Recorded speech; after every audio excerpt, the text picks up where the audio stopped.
Picture this. It's 11 p.m. You opened your laptop 2 hours ago to answer one email.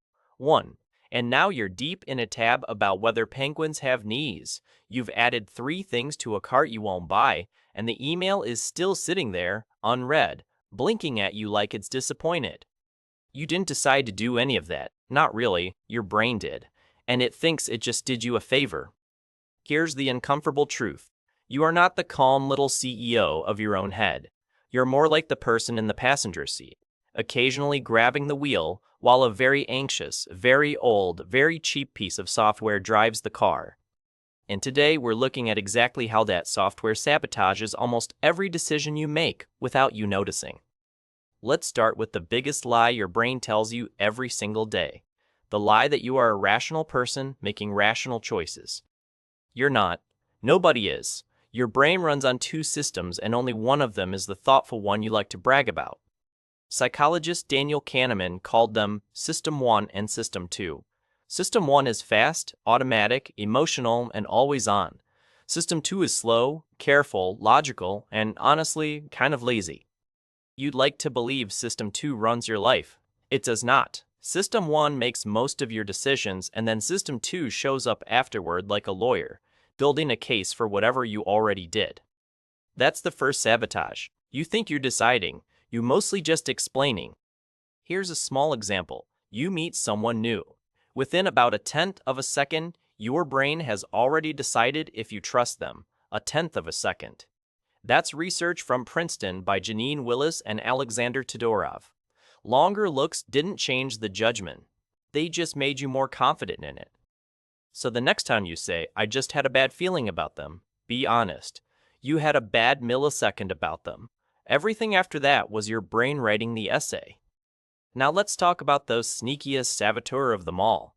The one that decides what you buy, who you vote for, and what you remember from your own life. It's called the availability heuristic. Your brain judges how likely something is by how easily an example comes to mind. That sounds harmless. It is not. If you just watched a news story about a plane crash, flying suddenly feels dangerous. Statistically, it isn't. But your brain doesn't do statistics. It does vibes. Kahneman and Amos Tversky showed this in the 70s, and it still runs your life today. It's why one dramatic story beats 1,000 boring facts. It's why you're scared of sharks but not of your couch, even though your couch is objectively winning. Every scroll of your feed is quietly rewiring what your brain thinks is normal, common, and threatening. You didn't choose those fears. An algorithm handed them to you, and your brain filed them under obviously true. Which brings us to the next sabotage, confirmation bias.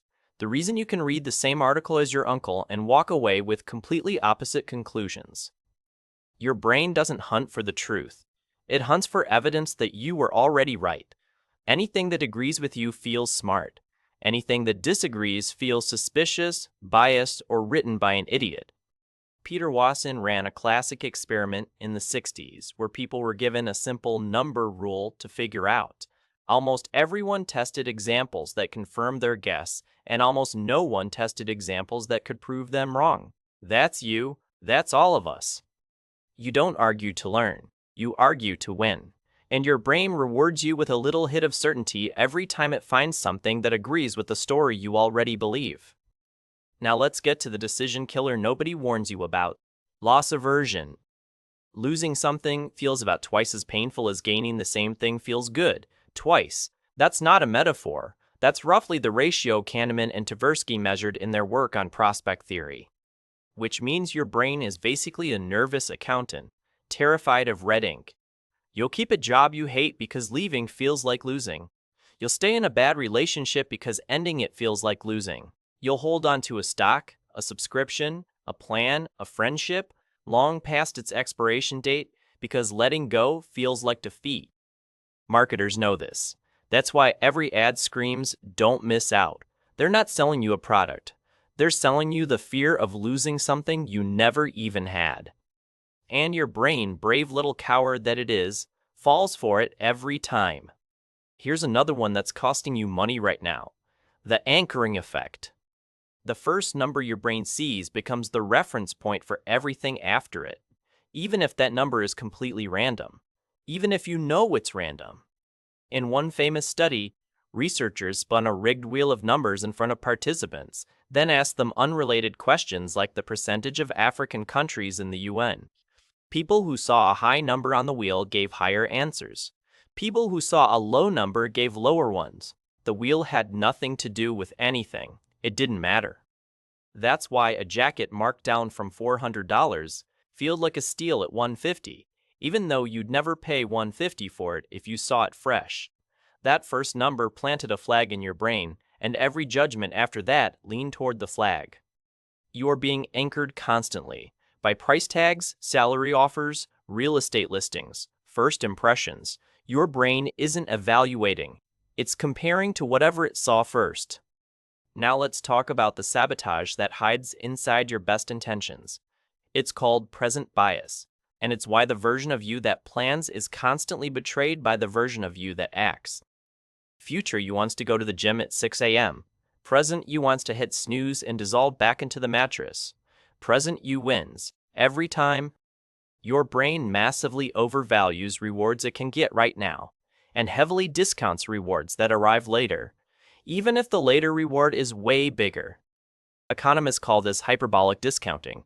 Regular people call it, "I'll start Monday." This is why saving money is hard, why diets fail, why you keep buying the course you never finish. It's not because you're weak, it's because your brain treats future you like a stranger, and you don't sacrifice for strangers. Speaking of sabotage, here's one that eats your time alive. The sunk cost fallacy. You've spent 2 hours on a movie you hate. Do you turn it off? Nope. You've come this far. Might as well finish. You've been in a career for 10 years that drains you. Quit? Are you kidding?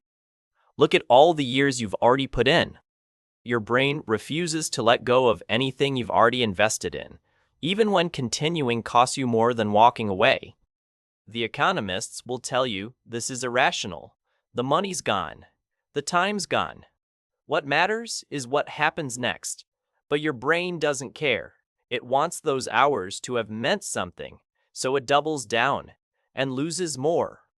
Every casino on earth was built on the back of the sunk cost fallacy. So was every bad relationship that lasted 3 years too long.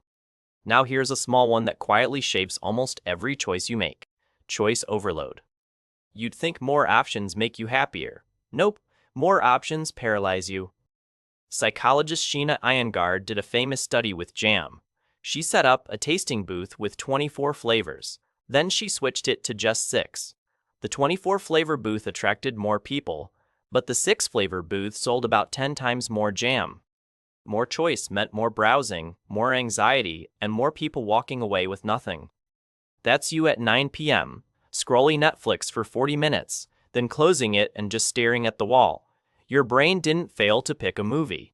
It short-circuited from too many acceptable ones. Modern life is a 24-flavor jam booth, and it wonders why you feel exhausted.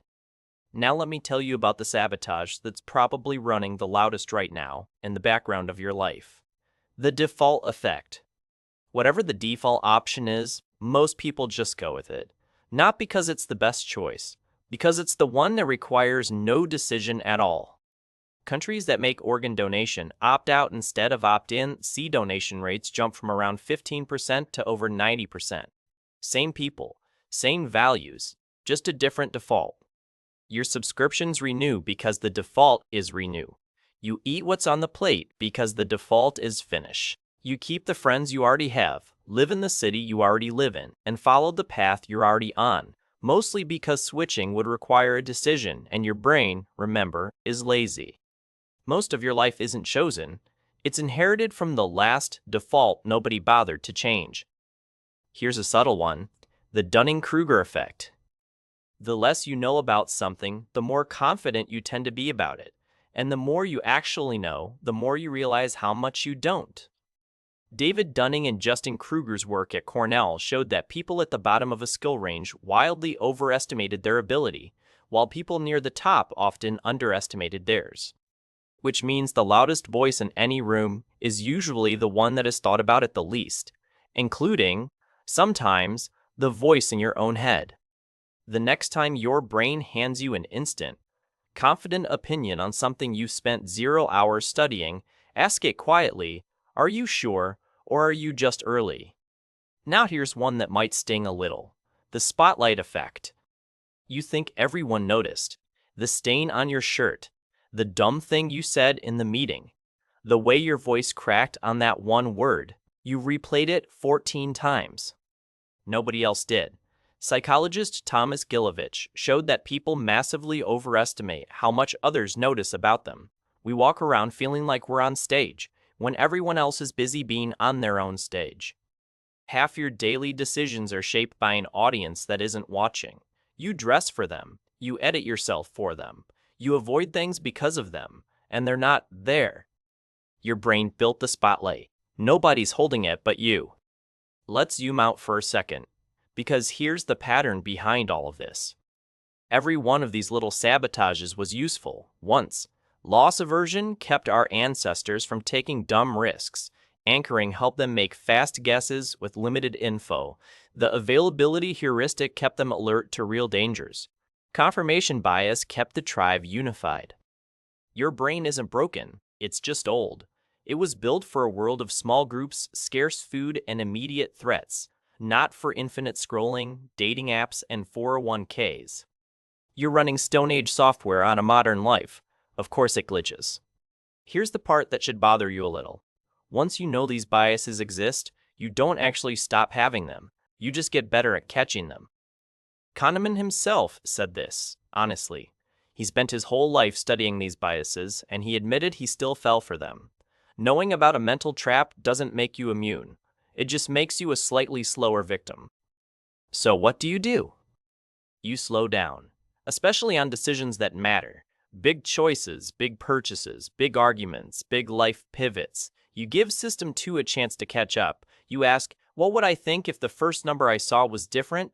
If the default were different? If I'd never invested a thing in this?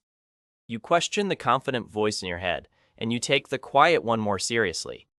You notice when a fear feels vivid and ask if it's actually likely or just recent. You let go of what's already sunk, and you decide based on what's still ahead. And every now and then, you catch your brain in the act, trying to keep you safe, comfortable, and consistent at the cost of what you actually want. And you smile a little, because now you can see it. So here's your slightly uncomfortable takeaway. You are not the calm, rational, in-charge person you think you are. You never were. Nobody is. Your brain is a beautiful, ancient, glitchy machine that makes most of your decisions before you even show up. But the moment you stop trusting it blindly, something small and important shifts. You stop being driven.